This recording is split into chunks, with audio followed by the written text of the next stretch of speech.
મહેસાણામાં જ્યાં ખ્યાતિકાંડ બાદ હવે વધુ એક નસબંધી કાંડ સામે આવે। યુવકની જાણ બહાર તેની નસબંધી કરાયાનો આરોપ લાગ્યો છે। નવી શેઠાલી ગામ નજીક વગડામાં રહેતો ગરીબ યુવાન ભોગ બન્યો છે। 1 મહિના બાદ યુવકના લગ્ન હતા અને નસબંધી કરી દેવામાં આવી। વાડીમાંથી ચીકુ જામફળ ઉતારવાનું કહી યુવકના મજૂરી લઈ જવાયો હતો। નશો થાય તેટલો દારૂ પીવડાવી યુવકનું ઓપરેશન કરી દીધાના આક્ષેપો થયા। યુવકને બીજા દિવસે ખ્યાલ આવ્યો કે નસબંધીનું ઓપરેશન કરવામાં આવ્યું છે। તે મને તો બીજા દાડ સરકારી ગાડી આવી લઈને મને બિહારી ગામમાં લઈ ગયા। ગામમાં લઈ જઈ અને મને દારૂ પીવડાવ્યો।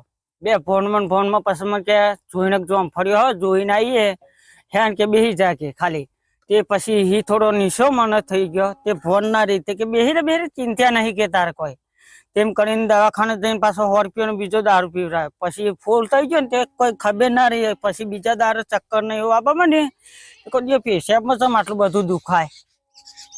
પછી ખબર પડી કે અમારા ગામનો આરોગ્ય ખાતાનો ડોક્ટર છે મોમેડિયન કરી એ લઈ ગયો તો એ ભાઈને તો હજી મને ખબર નહીં આવી। પછી બીજા દાડા અરે મૂકી ગયા અને મૂકી જઈને બીજા દાડા મારા મહેલામાં વાત થઈ સવારે એટલે મહેલાવાળાએ મને બોલાયો અને બધી વાત કરી કે આ રીતે કર્યું છે અને મૂકી જશે કે આવીને। પછી મેં કીધું તમારી વાત હું સાચી ના માનું પણ હું એ વ્યક્તિના તો જઉં અને એ વ્યક્તિને પૂછું પછી કહું। હું તો જ બીજા દિવસે તો જઈને પૂછ્યું એટલે એની બેનને અને એ બેને કીધું કે આ વાત કાકા સાચી છે। મને કે દારૂ પીને આ લોકો લઈ ગયા હતા અને લઈ જઈને અડાળત પેલી બાજુ કોઈ દવાખાનું સરકારી છે ત્યાં આગળ લઈ ગયા હતા। પીડિતનો આક્ષેપ છે કે જે શખ્સ તેને હોસ્પિટલ લઈ ગયો તેણે 200 રૂપિયા લીધા હતા। એટલું જ નહીં પીડિતે પણ 2000 રૂપિયા આપવામાં આવ્યા હતા। ઘટના 3 દિવસ પહેલા બની હોવાનું જણાવાઈ રહ્યું છે, પરંતુ જો હકીકતમાં જ આવું કંઈ બન્યું હોત તો નસબંધીના ઓપરેશનમાં પણ મોટું કૌભાંડ બહાર આવી શકે છે। ખ્યાતિકાંડ બાદ એક નવો કાંડ સામે આવ્યો છે જેમાં યુવાનની નસબંધી કરી દેવાઈ છે। જ્યાં 1 મહિના બાદ એક યુવકના લગ્ન હતા, એના 1 મહિના પહેલા એની નસબંધી કરાવી દેવાની ચોંકાવનારી ઘટના સામે આવી છે। મહેસાણા નજીકના એક ગામનો આ યુવાન છે, 30 વર્ષની ઉંમર છે। આ તેની બહેનનું ઘર છે, એના પરિવારમાં બીજું કોઈ ન હોવાથી એના બહેનના ઘરે એટલે કે વેવાઈના ઘરે રહે છે।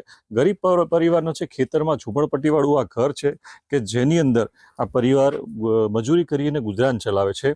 ત્યારે આ પરિવારનો જે યુવક છે 30 વર્ષનો એની સાથે આ પ્રકારની ઘટના બની હોવાનું સામે આવ્યું છે કે જેને ચીકુ અને જામફળની વાડીમાં મજૂરી અર્થે લઈ જવાની વાત કરવામાં આવી અને કોઈ શખ્સ દ્વારા જે વાત કરાઈ એ શખ્સે આ પ્રકારે એને એક 2000 રૂપિયા પણ રોકડા આપ્યા હોવાની વિગતો સામે આવી છે।